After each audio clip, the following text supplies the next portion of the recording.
നിലനിൽക്കുന്നു, മുങ്ങിപ്പോകുന്നില്ല. ശ്വാസം വിടാൻ നമുക്ക് പറ്റുന്നുണ്ട്. സാധനങ്ങളുടെ ഒക്കെ വില കൂടുകയും ചെയ്യും. വരവും കുറയുന്നു, ഇൻ കുറയുന്നു, ഔട്ട് കൂടുന്നു. ജീവനോടിരിക്കുക എന്നുള്ളതാണ് ആദ്യം ചെയ്യേണ്ടത്. എന്ത് സംഭവിക്കും? ഓ ക്യാഷ് നെഗറ്റീവ് ആവും. കോൾഡ് കസ്റ്റമർ, ഈ കോൾഡ് കസ്റ്റമറിലേക്ക് പോകാൻ പറ്റിയ ഏറ്റവും നല്ല സമയം ഇതാ. കാരണം ക്രൈസിസ് വരുന്ന സമയത്ത് നമ്മൾ ആദ്യം ചെയ്യേണ്ട കാര്യം, ആദ്യം നമ്മൾ ഉറപ്പുവരുത്തുക നമ്മൾ സർവൈവ് ചെയ്യുന്നു എന്ന്.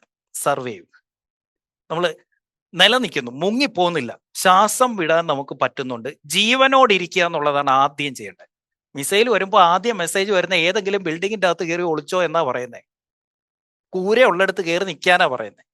സർവൈവ് ചെയ്യുക എന്നുള്ളതാണ് ആദ്യത്തെ പരിപാടി. അതാണ് നമ്മളിപ്പോൾ പഠിച്ച എന്ത് ചെയ്യുക, നമ്മുടെ ഈ ഓ ക്യാഷ് പോസിറ്റീവ് ആക്കുക. രണ്ടാമത്തതാണ് സ്റ്റേബിൾ ആകുക എന്നുള്ളത്. സ്റ്റേബിൾ ആകാൻ എന്ത് ചെയ്യണം? ചെലവുകൾ പരമാവധി ചുരുക്കണം. ആവശ്യമില്ലാത്ത എല്ലാ ചെലവും കട്ട് ചെയ്യണം. യൂസ്ലെസ് ആയിട്ടുള്ള 100%, ഇമ്പോർട്ടൻ്റ് ആയിട്ടുള്ള 50%, ക്രിറ്റിക്കൽ ആയിട്ടുള്ളത് റീനെഗോഷിയേറ്റ് ചെയ്യുക. അങ്ങനെ ബിസിനസ്സിനെ ഒന്ന് സ്റ്റേബിൾ ആക്കുക. അതിനുശേഷം നമ്മൾ ഡോമിനേറ്റ് ചെയ്യുക. So survive, stable and dominate.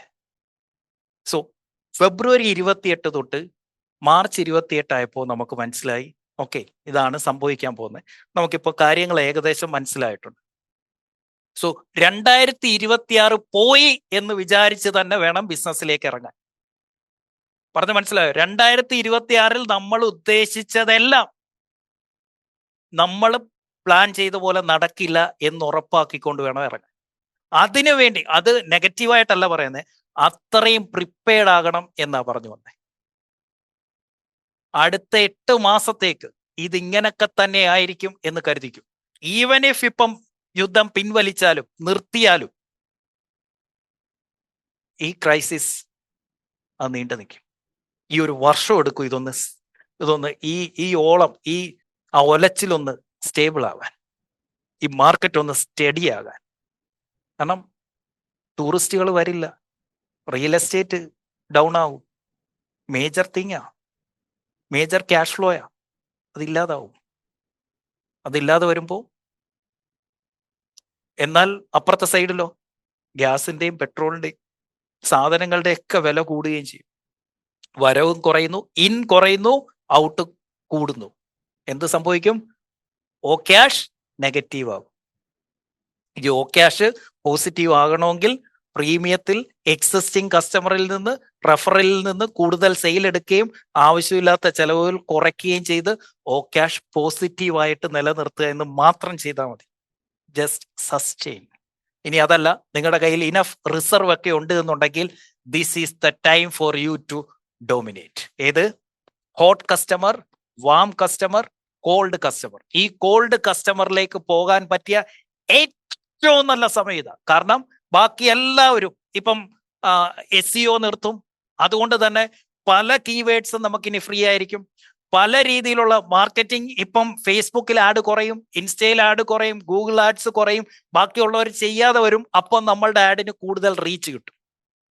So reserve fund ഉള്ളവർ ഡോമിനേറ്റ് ചെയ്യുക, അല്ലാത്തവർ സർവൈവ് ചെയ്യുക, സ്റ്റെബിലൈസ് ചെയ്യുക, പറ്റുന്നത്രയും ക്യാഷ് കളക്ഷനിലേക്ക് ഫോക്കസ് ചെയ്യുക, പറ്റുന്നത്രയും പ്രീമിയം സെല്ലിംഗ് മാർജിൻ കൂട്ടി വിൽക്കാൻ നോക്കുക, പറ്റുന്നത്രയും നല്ല കസ്റ്റമേഴ്സിനെ കൂടെ നിർത്തുക, പറ്റുന്നത്രയും ചെലവുകൾ ചുരുക്കുക.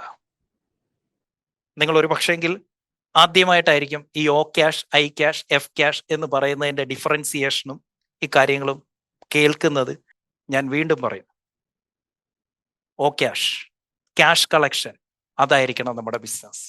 അതല്ലാതെ കടം കൊടുത്തിട്ട് കസ്റ്റമറുടെ പുറകിന് നടന്ന് തെണ്ടേണ്ട അവസ്ഥ നമുക്കുണ്ടാവരുത്. അന്നാ പറഞ്ഞത് ഇപ്പോ നിങ്ങൾക്ക് മനസ്സിലാവും. നിങ്ങൾക്ക് തരാനുള്ള എല്ലാ കസ്റ്റമേഴ്സും ഈ ഒരൊറ്റ പേരും പറഞ്ഞ് ചവിട്ടും, നിങ്ങൾ അവൻ്റെ പുറകിന് നടന്ന് തെണ്ടേണ്ടി വരും. അതുകൊണ്ട് ഇന്നു മുതൽ തീരുമാനം എടുക്കുക, ഒരുത്തനും കടം കൊടുക്കില്ല. ആ കടം കൊടുത്തുള്ള ബിസിനസ് വേണ്ട എന്ന തീരുമാനം എടുക്കുന്നിടത്ത് ഇരിക്കുകയാണ് നമ്മളുടെ അടുത്ത ലെവലിലെ യാത്ര, അടുത്ത ലെവലിലേക്കുള്ള കുതിച്ചുചാട്ടം. So all the very best. Crisis നീണ്ടുപോവുകയാണെങ്കിൽ തീർച്ചയായിട്ടും ഞാൻ ഉടനെ തന്നെ അടുത്ത ഒരു ടോപ്പിക്കുമായിട്ട് ഈ ക്രൈസിസ് തീരുന്നിടം വരെ ഞാൻ നിങ്ങളുടെ ഒപ്പം ഉണ്ടാവും. പറ്റുന്നത്രയും കിങ്സ് ക്ലബിന്റെ ക്ലാസ് ഞാൻ യൂട്യൂബിൽ ഫ്രീ ആയിട്ട് ഇട്ട് തരുന്നുണ്ടാവും. പറ്റുന്നത്രയും സമയങ്ങളിൽ ഞാൻ വന്ന് ഫ്രീ വെബിനാർ എടുക്കുന്നുണ്ടാവും. ഞാൻ നിങ്ങളോടൊപ്പം ഉണ്ട്.